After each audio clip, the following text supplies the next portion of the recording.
The 19th Symposium of Episcopal Conferences of Africa and Madagascar was attended by many dignitaries from the Vatican, various African countries, and other religious organizations. The week-long event is under the theme Ownership of Security and Migration in Africa and the Islands. Speaking on the theme as he represented the Holy Father, Luis Antonio said the more security becomes militarized, the more insecure the world becomes. He thinks love for one another is the best way to ensure true security. The more security becomes militarized and ideologized, for all the talk about security, the world becomes more insecure.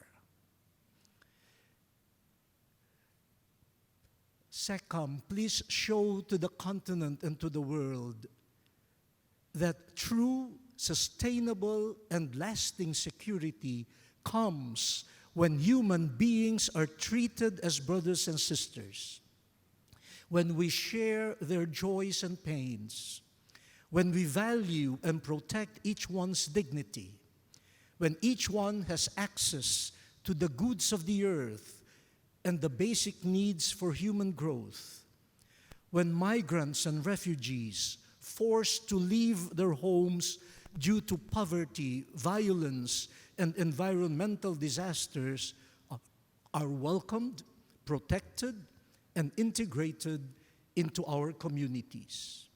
This is communion. This is true security.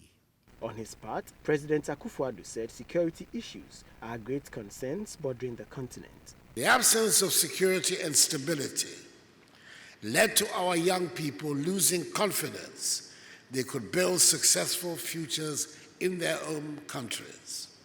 And migration to Europe and America became the main aspiration of African youth.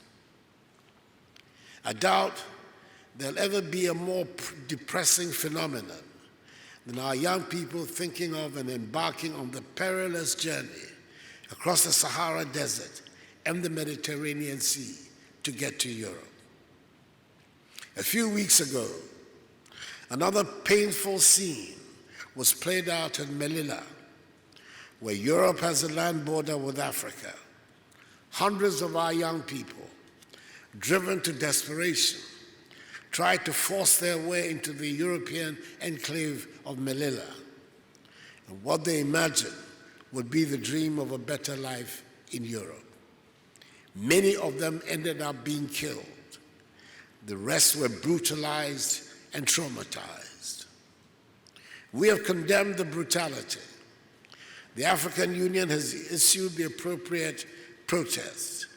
But the truth is, unless we create the atmosphere in our countries that would engender hope, that incident will simply be added to the long list of incidents in which young Africans are humiliated and lose their lives in their attempts to reach Europe.